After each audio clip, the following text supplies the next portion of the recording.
Miren, vamos a retomar uno de los ejercicios que ya tenemos. Ahorita los primeros, digamos, las primeras aplicaciones que estamos haciendo ya es sobre algoritmos que ya tenemos. Entonces, pues, para practicar un poquito más y sin detenernos tanto de momento en el análisis y el algoritmo, porque ya lo tenemos. Vamos a retomar este fue del 10 de septiembre. Y pues se trataba de calcular el área y perímetro de un triángulo. Aquí, digamos, en el análisis la discusión era si realmente necesitábamos la altura o no.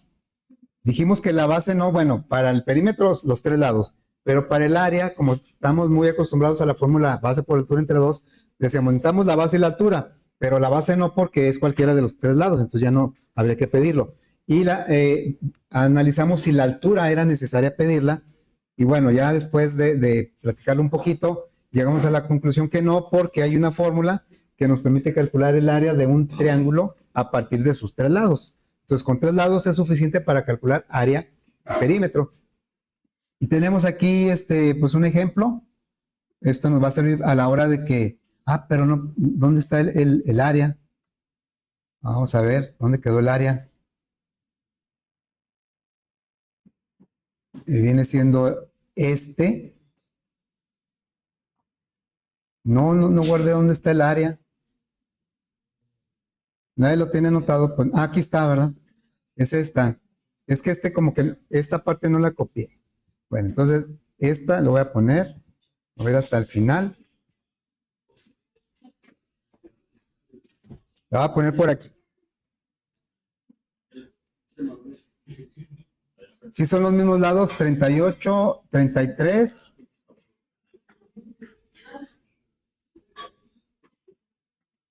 Fue 30, 25, 18 y 33. Sí es este mismo. Bueno. A ver, jóvenes, platican mucho. Vamos pues a tomar vamos a recuperar el algoritmo. Lo hicimos en PCIN ese algoritmo. Entonces voy a entrar a PCIN y voy a recuperar el algoritmo que hicimos el 10 de septiembre. FD el 10 de septiembre, área triángulo Herón. Es este algoritmo. Y ahí tenemos el algoritmo. Bueno, entonces lo vamos a tomar como referencia para codificar nuestra aplicación. Vamos a tener también como referencia para la prueba. Y pues nos vamos a ir aquí a NetBeans. Bueno, ya saben que ahora que vamos a estar trabajando con NetBeans, no sé qué tanto se tarda en cargar ahí en las compus, pero pues sí convendría que llegando y mientras nos acomodamos, ir ejecutando, en este caso NetBeans. Bueno, vamos a crear un proyecto. Lo vamos a crear aquí. Revisamos que diga Java with An, que aplicación de Java. Le damos siguiente. Y luego ahora vamos a ponerle el nombre. El nombre va a ser FD 2024-09 y hoy estamos a 20. Y se va a llamar igual que el algoritmo. Es área triángulo Herón. Ahí está. Bueno, ya sabemos que nos va a crear un proyecto, que es un conjunto de archivos, y nos va a poner en el editor el archivo de código fuente de Java en donde vamos a aplicar o donde vamos a codificar nuestro algoritmo. Y lo vamos a codificar aquí donde dice el código de la lógica de su aplicación, póngalo aquí. Bueno, voy a cerrar lo que no estamos usando. Este es el que creamos. Bueno, entonces vamos a empezar, pues, el algoritmo pues, está por aquí. ¿Qué dice el algoritmo? Pues que declaremos cuántas variables. Son lado 1, lado 2, lado 3, van 3, y luego el área, el perímetro, que son los datos de salida, y también una variable S. Todas son como tipo ¿qué? ¿Qué era la S exactamente? La S es el semiperímetro. ¿Sí? La S viene siendo esto, mira. Es el perímetro entre dos. Es semiperímetro. La mitad del perímetro. Ok. Claro, nosotros aquí cuando tomamos la fórmula de Herón, alguien puede decir, pues es que yo desconfío de la fórmula de Herón. Pues bueno, entonces búscalo de otra manera, ¿verdad? Pero esta fórmula es como el teorema de Pitágoras. Pues ¿quién duda del teorema de Pitágoras? Hasta, bueno, no por decirlo de una manera despectiva, pero hasta los albañiles usan el teorema de Pitágoras. Y bueno, porque a mí me lo han dicho cuando están haciendo ahí un trabajo en la casa, y una vez me dice un albañil, dice, yo le dije, oiga, ¿y cómo cómo cuadra lo del cimiento, lo de las dalas? ¿Cómo hace que sea en escuadra? Y luego me dice, muy fácil. Y luego ya dice, toma la cinta, dice, aquí le mido 60, aquí le mido 80 o sea, a la otra esquina, y la diagonal me tiene que dar 1 metro. Ahí está aplicando el teorema de Pitágoras, ¿verdad? Entonces, y sí, así es como él lo hacía, claro, porque es el típico triángulo con el que ponemos el ejemplo del teorema de Pitágoras. Un cateto 3, otro cateto 4 y otro cateto 5, ¿va? 3, 4, 5. Forma un triángulo rectángulo y ahí aplicamos el teorema de Pitágoras. O podemos hacer múltiplos como lo hizo él. Lo multiplicó por 2 y luego por 100. Entonces, ahí, esto es una fórmula que hasta yo les platicaba, creo que una vez, por pura curiosidad, sale un video que decía, demostración de la fórmula de Herón. Y empezaban, y fueron un video como de 15 minutos o 20, y un señor ahí, un profe, me imagino, llenando pizarrones y pizarrones de pura álgebra hasta que llegó a la fórmula de Herón. Entonces, por eso, pues, aquí ya no, la discusión no fue si esto está bien o no. Se supone que lo tomamos de una fuente confiable. Bueno, entonces, vamos a declarar todas las variables de qué tipo son, dijimos. De tipo, acá dice, ¿verdad? Tipo como real. Todas son de tipo real. Aunque los ejemplos de los datos de entrada muchas veces los hacemos con enteros, pero puede tener decimales. Entonces ya le decimos aquí, ¿cómo se declaran las variables? El tipo de dato, y se pone la lista de todas las variables del mismo tipo. En este caso sería el lado 1, el lado 2, el lado 3, y el área. Voy a poner hacia abajo. En Java es posible poner instrucciones, una sola instrucción en varias líneas. Eso no lo podemos hacer, por ejemplo, en PCIN. Aquí voy a utilizar más de una línea para poner la declaración de la variable. Área, perímetro, porque la instrucción no acaba en la línea. La línea no me identifica la instrucción. La instrucción acaba con el punto y coma, la S. Entonces ahí termina la instrucción. O lo puedo hacer también al revés, que no es tan común. En una sola línea puedo poner varias instrucciones, cada una separada por punto y coma. Bueno, ya tenemos las 6 variables. Lo que sigue ahora es pedir los datos, y para los datos vamos a utilizar la librería Scanner a través de sus funciones nextSyn y nextDouble. Son las que más vamos a usar. Bien, entonces vamos a declarar el escáner para poder usar las funciones. Sería scanner. Yo dije que aquí se va a poner una variable que yo siempre le llamo teclado, puede ser otro. Algunos le llaman lector, algunos le llaman así nada más, le ponen cualquier nombre, una X. Bueno, yo le pongo teclado igual a new, scanner, y aquí le vamos a pasar la entrada estándar como parámetro system.in. Bien, ya ven que ayer cuando puse el escáner ya no me marcó error porque automáticamente me agregó la importación de la librería, pero no siempre lo hace. De hecho, casi nunca lo hace. Ayer quién sabe por qué andaba de buenas y lo hizo. Entonces aquí, por eso me marca el error, le damos con el botón normal del mouse y vamos a agregar el paquete donde está esa librería. Muy bien, entonces ya lo que hizo fue agregar esto, ¿verdad? Agregó esto. Muy bien. Entonces ahora sí estamos listos para pedir datos. Pero pedir datos implica, ya sabemos, primero una salida y luego ya la entrada. La salida es el letrero. La salida la hacemos con el system out. Vamos a poner el letrero primero. Sería system out. Tenemos variantes de print y println. Yo para la entrada de datos utilizo print para que una vez que muestra el letrero deje el cursor ahí mismo y en un lado pido el dato. Si le doy println, pues nada más lo va a pedir abajo porque va a brincar de línea. Entonces aquí le pongo print y le diría Primer lado. Primer lado, yo pongo un dos puntos y un espacio porque sé que el cursor ya en tiempo de ejecución se va a ver más o menos como aquí, sin el punto y coma ni el cierre de paréntesis. Quiero que ahí esté el cursor. Bueno, entonces le decimos ahora la entrada. La entrada realmente es con la variable de escáner, teclado punto, y accediendo a la función que me va a leer el tipo de dato. En este caso necesito que lea un doble, entonces va a ser con next doble. ¿Qué es lo que hace next doble? Internamente, así en código, pues no sé, ¿verdad? Pero la idea, ¿qué es lo que hace el next doble? Detiene la ejecución de la aplicación y pone el cursor para que el usuario teclee algo ahí. Y se supone que el usuario ya sabe que va a teclear un valor de tipo doble o con decimales, pero siempre lo capta como cadenas. Y el next doble va a captar esa información y la va a convertir a doble y me la va a regresar. Y ese regreso normalmente lo vamos a utilizar para asignarlo a una variable. No tiene que ser así, pero es lo usual. Aquí, ¿a cuál variable lo vamos a asignar? Al lado 1. ¿Sí? Entonces, aquí, digamos, la idea completa es que esta función next doble la usamos a través de la variable de tipo escáner y detiene la ejecución, toma la información, la convierte a doble, me regresa ese resultado ya como doble y lo que estamos haciendo es guardarlo en la variable lado 1. Bueno, voy a copiar y pegar para los otros lados.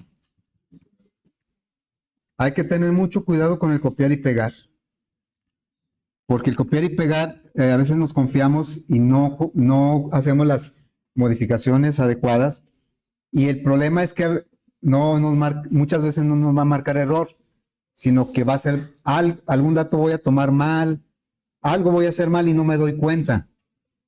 Bueno, entonces aquí sería, ¿qué voy a cambiar aquí? Va a decir segundo lado.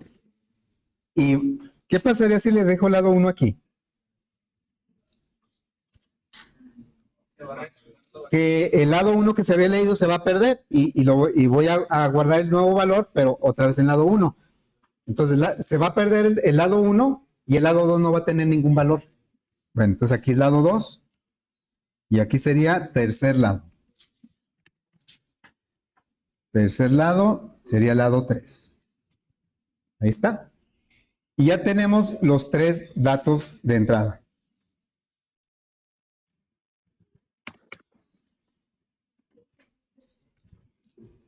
Hay que tener cuidado de que el tipo de dato de la variable corresponda con el tipo de función que estamos usando para la lectura. Aquí sí, bueno, también los algoritmos, pero en Java más, los tipos de datos sí son, hay que tenerlos más en cuenta, hay que revisarlos bien. Acá en los algoritmos a veces algunas cosas son transparentes, pero aquí en Java ya no. En cuanto a los tipos de datos, ¿sí? Bueno, entonces, ¿qué sigue? Calcular el perímetro. Perímetro es igual, bueno, ahí dice la suma de los 3 lados, lado 1 más lado 2 más lado 3, ¿sí? Ese es el perímetro. Luego vamos a aplicar la fórmula de Herón. Aquí vamos a tomarla. A ver, ahí está la fórmula de Herón. Primero, voy a poner un comentario aquí que va a decir, aplicamos la fórmula de Herón.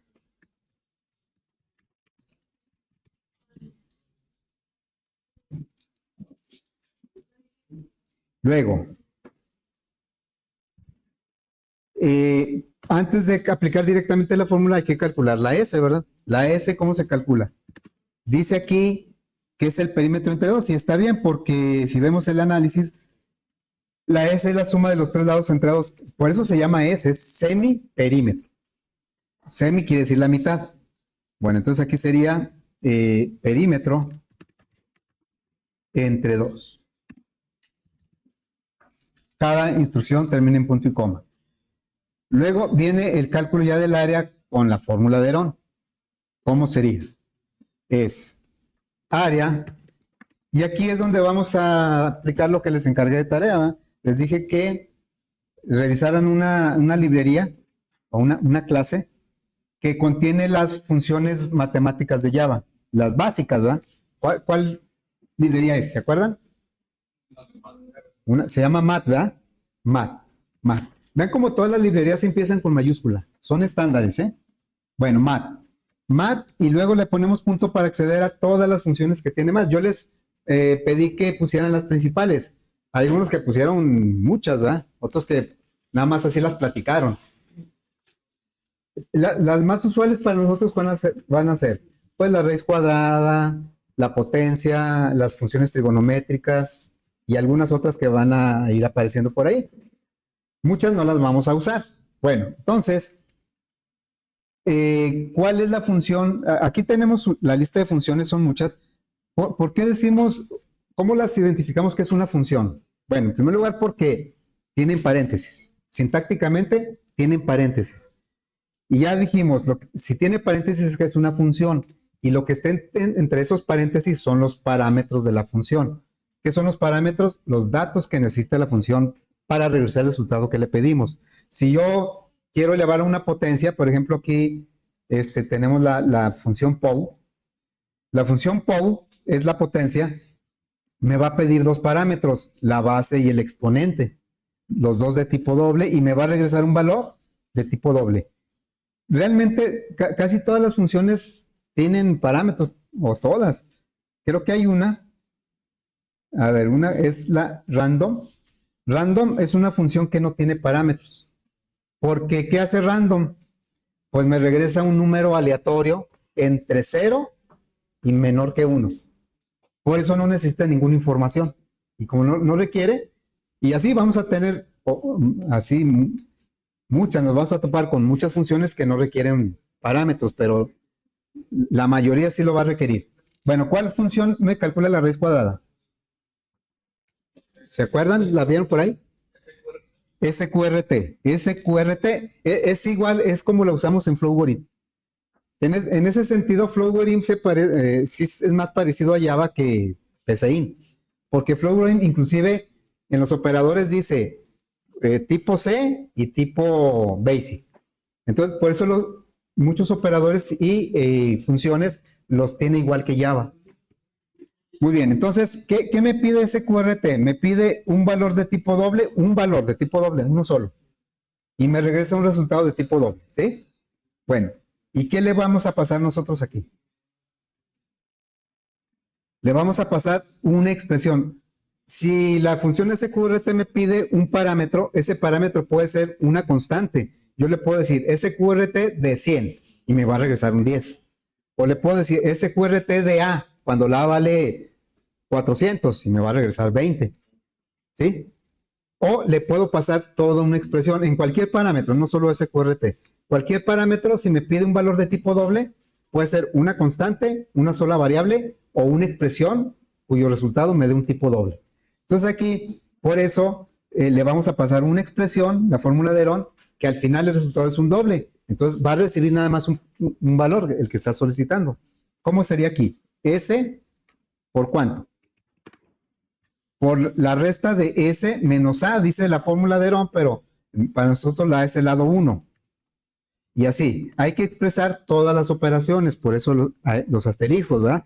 En la fórmula de Herón, expresada de manera algebraica, pues ahí no se ven, ¿verdad? Aquí no se ven las multiplicaciones, las asumimos por costumbre o por convención que esto se está multiplicando. Acá no, acá tenemos que decirle que se van a multiplicar. Entonces aquí nos faltaría ¿por qué? Por S menos el lado 2 por S menos el lado 3.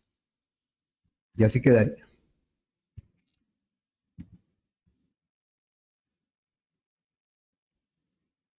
Lo voy a expandir. Y ya que tenemos los resultados de área y perímetro, ahora sí vamos a darle salida. Vamos a decir system out y le vamos a decir área igual, le vamos a concatenar el contenido de la variable área. Y luego vamos a hacer lo mismo con el perímetro. Así.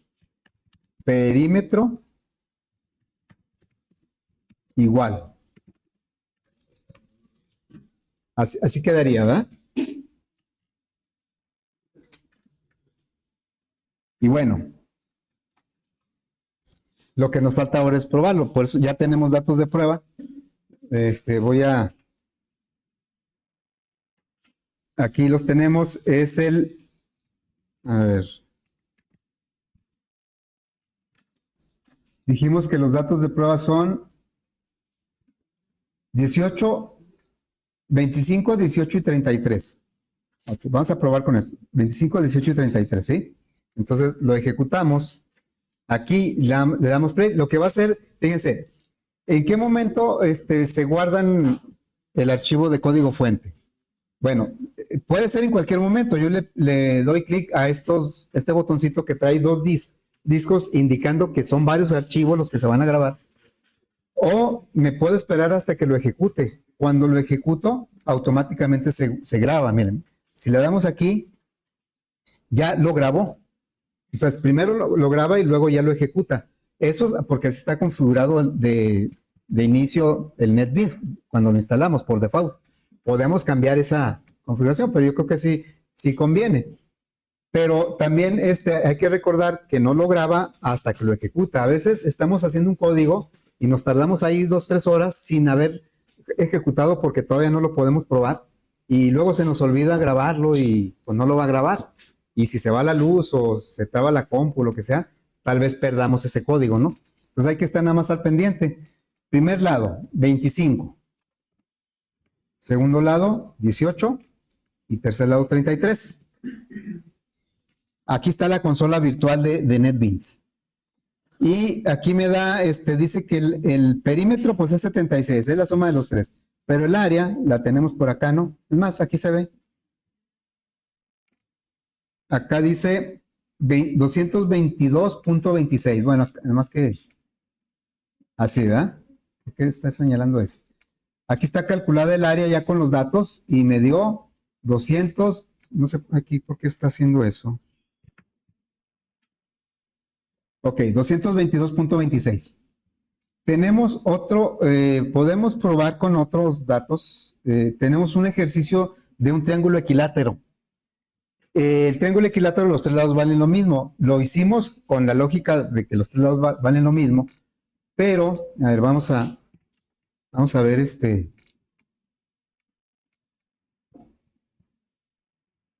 el del triángulo equilátero.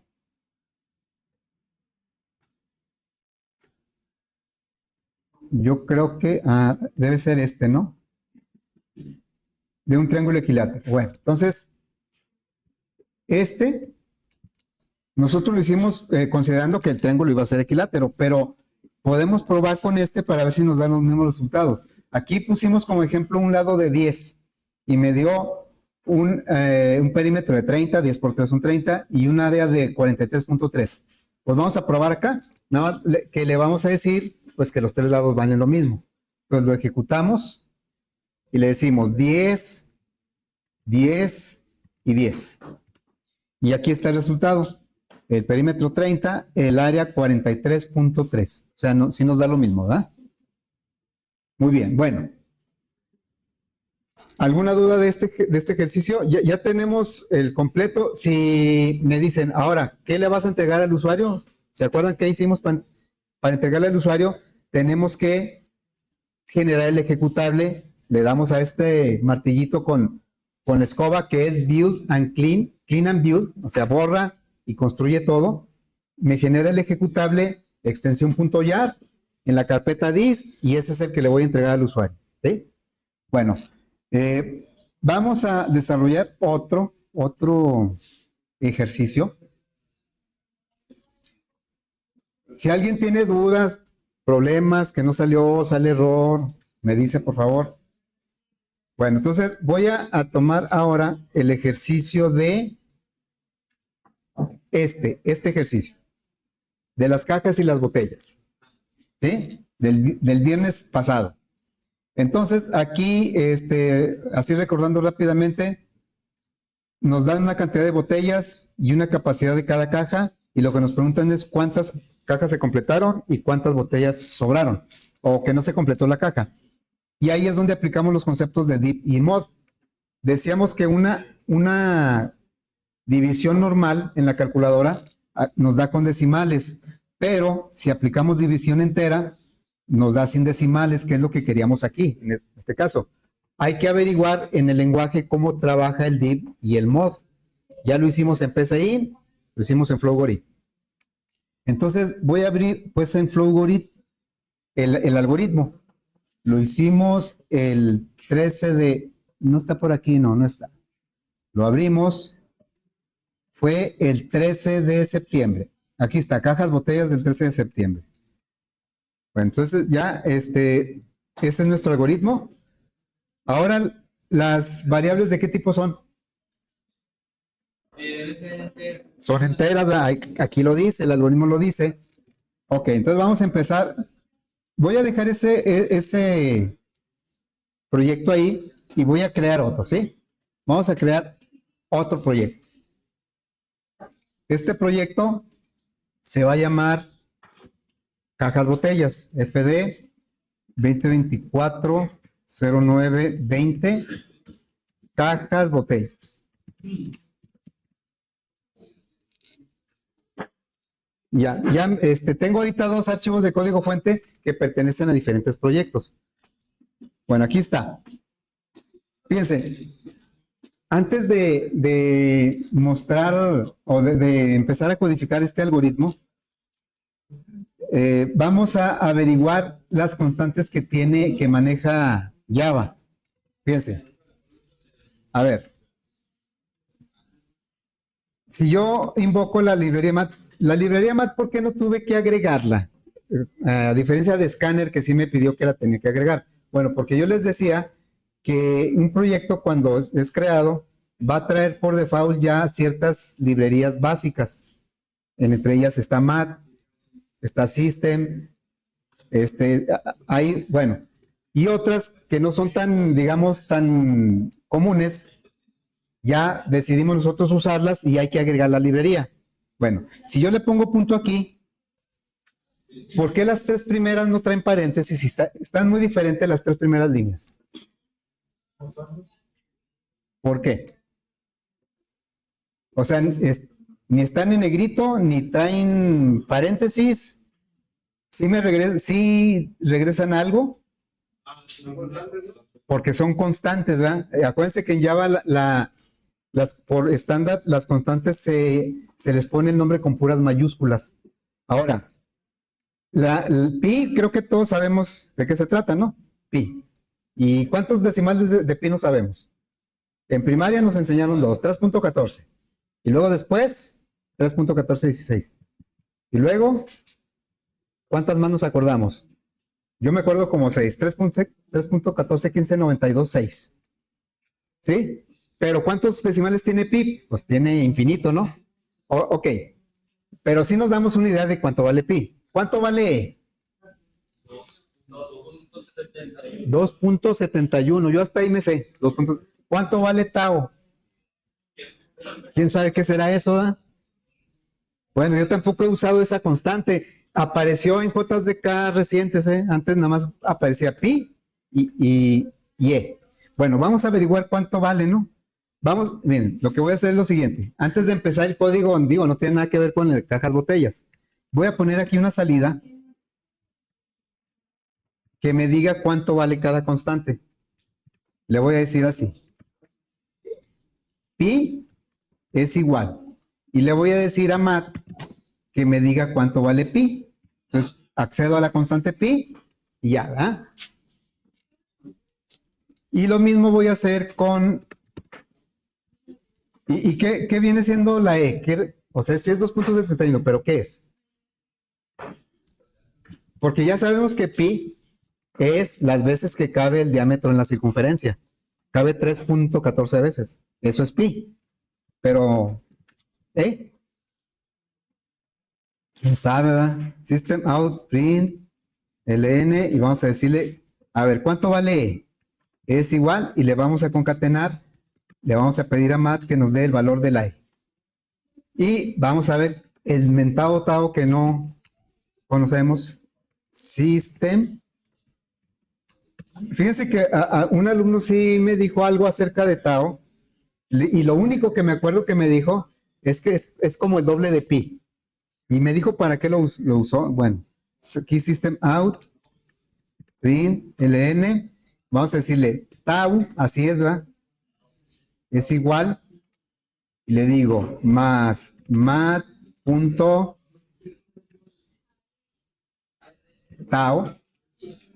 ahí está, ¿verdad? Ahí está. Bueno, voy a ejecutar eso. ¿Y qué es lo que me muestra? Que pi vale, ¿cuántos decimales me está dando de precisión? Como 15, ¿no?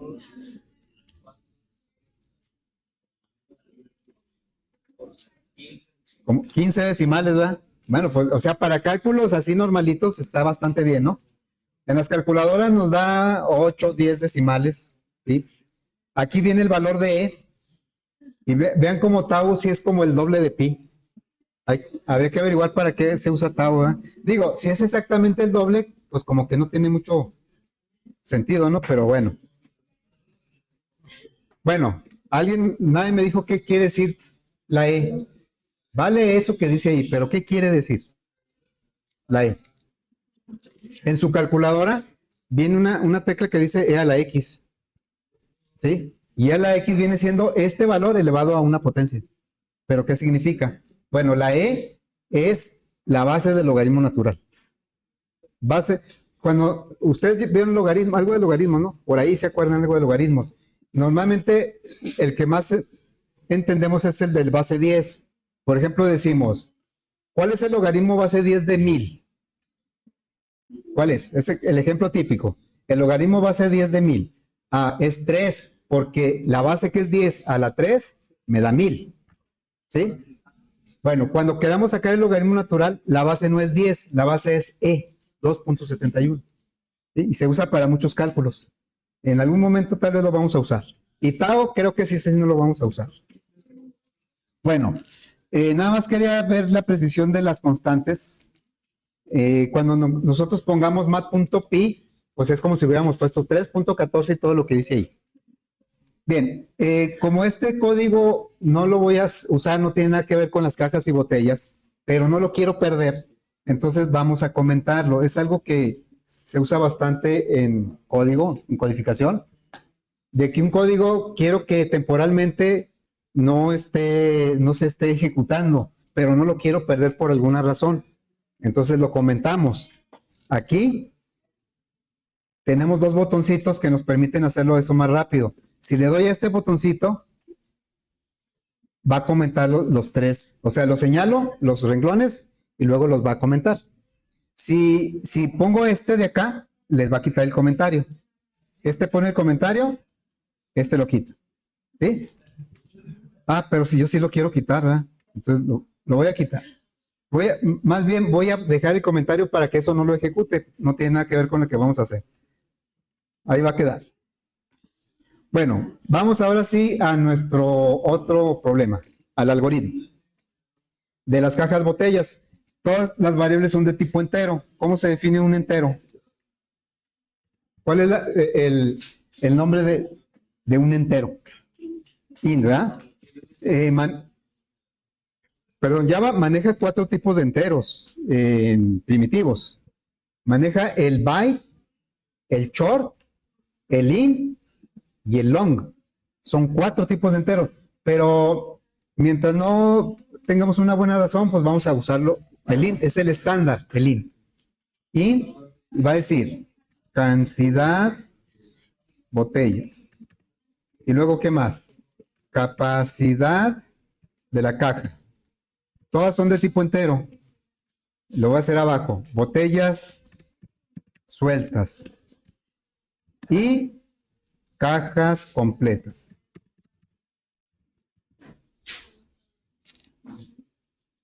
Ahí estamos declarando las 4 variables. Ya ahorita no le vamos a pensar mucho porque estamos haciendo una traducción del algoritmo. El análisis lo hicimos en su momento. Bueno, aquí, ¿qué es lo que vamos a pedir? La cantidad de botellas. Es muy probable que quien hizo el algoritmo no vaya a estar codificando, ¿eh? Y el que codifica, pues va a hacer lo que dice el algoritmo. Ok, bueno, vamos a declarar el escáner porque requerimos datos de entrada. Escáner, teclado, igual. Esto lo vamos a tomar como una receta ya, ¿va? New, escáner, system, in. ¿Sí? Bueno, entonces vamos a agregar la librería. Fíjense, ¿por qué dijimos que están subrayadas las variables? Acá del lado izquierdo me dice por qué. Dice que porque nunca han sido utilizadas. Eso quiere decir que las podrá borrar. Si no las vas a utilizar, ¿para qué las declaraste? Bueno, pero fíjense que, por ejemplo, ahorita lo primero que vamos a hacer es pedir la cantidad de botellas. Vamos a pedir eso. Una salida. System out. Un print y aquí va a decir cantidad de botellas. ¿Sí? 2 puntos así. Le pongo print para que el dato lo pida en un lado. Y ahora sí vamos a pedir el dato. La cantidad de botellas se lo vamos a pedir al usuario a través de la función. ¿La función qué? Next in de teclado, ¿verdad? Teclado es una variable de escáner. Next in. Next in es una función que no requiere parámetros, aunque hay una variante que sí requiere. Bueno, vamos a usar eso. Y ya tenemos ahí la cantidad de botellas, el primer dato de entrada. Vamos a agregar el segundo dato de entrada. Sería system. Es la capacidad de la caja. Capacidad de las cajas. ¿Así? Y vamos a pedir eso en la variable que se llama capacidad caja igual a lo mismo, ¿verdad? Next in. Bueno, ahí ya tenemos los datos de entrada de los dos valores que dice el algoritmo. Ya tenemos esto. ¿Qué sigue? Dice, queremos una división, pero que no me dé el puro entero de los dos que... Yo le voy a pasar 2 enteros a la división y quiero que no me dé decimales, quiero el puro entero. O sea, quiero aplicar el div, la división entera. Ok, entonces en el algoritmo, en Flowgorim, lo hicimos con un operador de división normal. Vamos a ver en Java cómo resulta, ¿no? Vamos a decirle aquí. Cajas completas es igual. Vamos a dividir la cantidad de botellas entre la capacidad de la caja. ¿Sí? Y vamos a aplicar ahora el mod, el residuo, lo que sobra de la división. ¿Cómo se hace en Java? ¿Alguien sabe? ¿Alguien?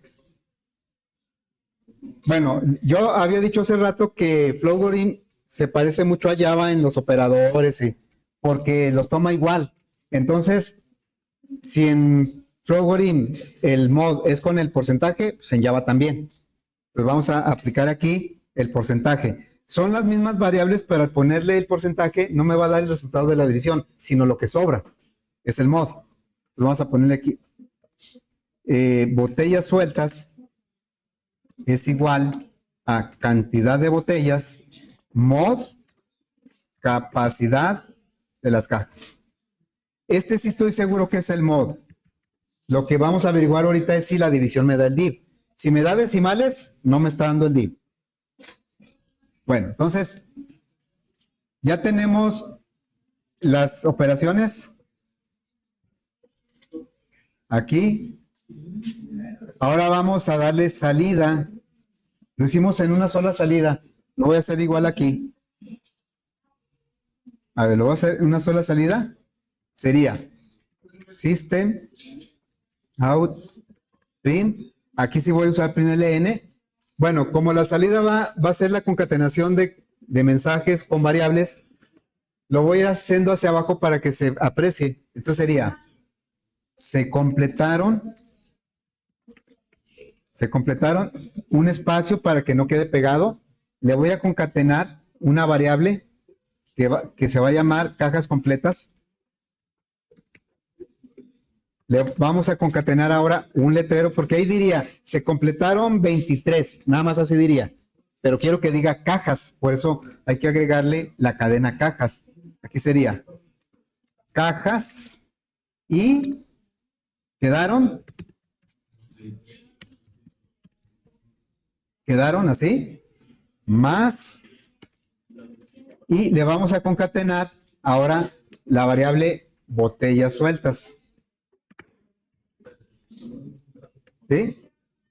Y le vamos a agregar un letrero que va a decir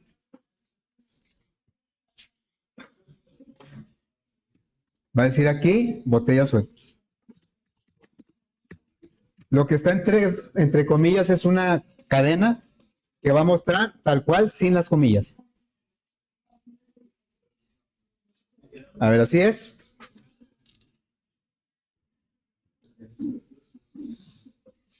Bueno, tenemos un ejemplo. Aquí está, de 278 botellas, y las cajas le caben 12. Entonces, según ya aquí lo que las operaciones de div y mod, pues me debe dar 23 cajas completas y 2 botellas sueltas. Vamos a ver. Vamos a ejecutarlo. Cantidad de botellas son 278. Y la capacidad de las cajas son 12. Y aquí me dice que se completaron 23 cajas y quedaron 2 botellas sueltas. Eso quiere decir que la división de 2 enteros sí me da el div en Java. ¿Sí? O sea, es igual que en Flowborit. Lo voy a poner aquí como un comentario, ¿sí? Lo voy a poner aquí como un comentario.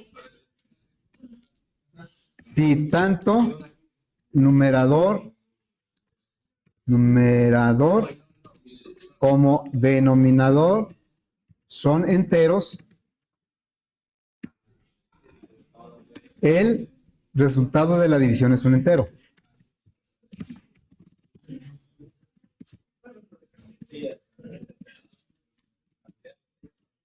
Aquí estamos aplicando el div. Bueno, lo voy a poner aquí. Nada más que acuérdense, ahorita sí nos conviene que nos dé el puro entero, pero ¿qué tal si en otro problema estos mismos datos de prueba que estamos, este mismo 278 y el 12, ahora sí quiero que me dé decimales? Si lo hago de esta manera no me va a dar decimales, pero si los necesito porque el problema ya no es este, sino es otro, ¿cómo le voy a hacer si los dos son enteros? Bueno, ya veremos el caso, ¿sí? Nada más recordar, hay que tener cuidado con el operador división. Recordar que si los dos son enteros, el resultado es un entero, porque como lo decía la otra vez, si yo divido un número que el numerador es menor que el denominador, va a ser 0 punto y algo, pero en Java el resultado no va a ser eso, va a ser 0, porque 5 y 12 son enteros y el resultado me va a dar un 0, no me va a dar 0.41, y a lo mejor yo en el proceso sí quiero que sea 0.41, y no me doy cuenta de eso y el resultado final no me da. ¿Sí? Entonces hay que tener cuidado con eso. Bueno, entonces ya tenemos estos dos ejercicios. Fíjense, vamos a suponer que en este caso yo me equivoqué y cuando pido, ya ven qué cantidad de botellas, qué tipo de dato es un entero. Y vamos a suponer que yo aquí me equivoqué y le pongo next doble. ¿Sí? ¿Qué va a pasar? Me marca error. O sea, me marca error en tiempo de diseño, que eso está muy bien. Todos los errores en tiempo de diseño no es que sean bienvenidos, ¿verdad? Pero mejor que nos marque en tiempo de diseño y no en tiempo de ejecución. Bueno, ¿por qué me marca error? Porque un doble dice aquí, tipos incompatibles. Pero yo digo, pues es que los dos son numéricos. Pues sí, nada más que al tomar un doble y meterlo en un entero, tal vez se pierda información. ¿Y cuál es la razón? Pues el tamaño de la memoria. ¿Sí? El tamaño de la memoria. Un entero ocupa 32 bits y un doble ocupa 64, es el doble. Entonces, aunque me den un 0.0, ese ya es un doble. O sea, no importa qué doble me den, todos van a ocupar 64 bits. Entonces, ese 64 bits lo quiero guardar en una memoria que nada más tiene lugar para 32, pues no va a caber. Y si quiero guardarlo, pues va a perder información. Entonces, por eso me está marcando error desde aquí. Dice, no, no puedes hacer esto porque no es un doble no cabe en un entero. Ok, entonces digo, está bien ya. No me regañes, ¿verdad? Entonces aquí le ponemos Nexi. Nexi. Bueno, pero ¿qué pasa si lo hacemos acá? Me voy a ir al otro ejercicio, al anterior. Me voy a ir al anterior y voy a hacer lo mismo, pero en el segundo lado. O sea, el primer lado así lo voy a dejar. En el segundo le voy a poner aquí. Aquí es al revés. El tipo de dato es doble, la variable es doble y yo voy a leer un entero. Next in. Yo sé que no debe ser así, pero me equivoqué y lo dejé así. La primera diferencia es que no me está marcando error, ¿verdad? ¿Por qué? Aquí no, uno es doble y otro es entero, igual que allá, pero aquí no me marca error. Aquí yo estoy pidiendo un entero que va a ocupar 32 bits y lo estoy guardando en un doble que tiene 64 bits, entonces sí cabe, porque los dos son numéricos, ¿verdad? Sí cabe. Por eso no me marca error, porque dice, ok, tú vas a leer un entero y lo vas a guardar en memoria en una localidad que ocupa 64 bits. Bueno, ahí no hay problema. En tiempo de diseño no hubo problema. Pero ¿qué sucede si en tiempo de ejecución? En tiempo de ejecución, aquí ya está en ejecución. Aquí ya el programador ya no tiene control. El usuario es el que está ejecutando. Entonces, yo le digo, ya sé que hemos hecho las pruebas con puros enteros. Ahora lo voy a hacer con números reales, con dobles. Le voy a decir aquí 5.71. 5, estoy leyendo el lado 1, aquí estoy en esta parte. Lo estoy leyendo como doble y lo estoy guardando como doble. Hasta ahí todo va bien. Pero ahora aquí está pidiéndome un entero, aunque lo va a guardar en un doble, por eso no marco error. Le voy a poner otro doble, ¿sí? ¿Y qué va a pasar aquí? Me va a lanzar un error. Que aquí los llaman excepciones, así, para que no se oiga tan feo. Un error, ¿sí? Es una excepción. Una excepción es algo que ocurre que no se pudo ejecutar por alguna razón. Y la razón nos la da las letras que están antes de excepción. Todos los errores van a ser como excepciones. Y todas van a terminar con la palabra exception. Y lo que está antes de exception es lo que me va a dar una idea de cuál fue el problema. ¿Qué quiere decir input mismatch? ¿Qué quiere decir? Que no coinciden los tipos de datos, ¿sí? Entonces, en tiempo de ejecución, yo pedí un entero y el usuario me está dando un doble. O sea, el doble que me dio el usuario no cabe en el entero que yo estoy leyendo. Ya esto ni siquiera, la asignación ni siquiera la hace. Lo que no pudo hacer es leer, ¿sí? Entonces, por eso sí hay que tener cuidado con los tipos de datos en Java. Ahora, bueno, aquí lo voy a regresar a como debe ser. Aquí debe decir next doble, ¿verdad? Next doble. A ver, ¿qué sucedería acá en el algoritmo si yo ejecuto y le doy lados así, pues muy desproporcionados? Le voy a dar un lado 10, el otro lado 15 y el otro lado le voy a dar 500. A ver, jóvenes, se oye mucha plática. Jóvenes, ¿sí estamos aquí? Sí, sí estamos, ¿verdad? Pero si estamos en clase, no sé, es lo que yo creo que no. A ver, si le doy 10, 15 y 500 no se va a poder formar un triángulo.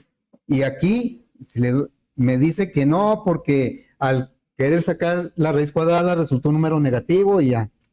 Bueno, ¿qué sucede acá en NetBeans? En Java, más bien. Lo voy a ejecutar. Le voy a poner otra vez 10, 20 y 500. ¿Y qué pasa? No me lanza una excepción, pero me dice que el área vale esto. Aquí me da un perímetro, pero pues yo sé que ese perímetro no van, no, porque el triángulo no se puede formar. ¿Pero qué quiere decir, Nan? No es un número. No es un número, es lo que quiere decir. O sea, no es un número real, pues. Ok, bueno. Entonces, pues ahí le vamos a dejar. ¿Dudas, preguntas?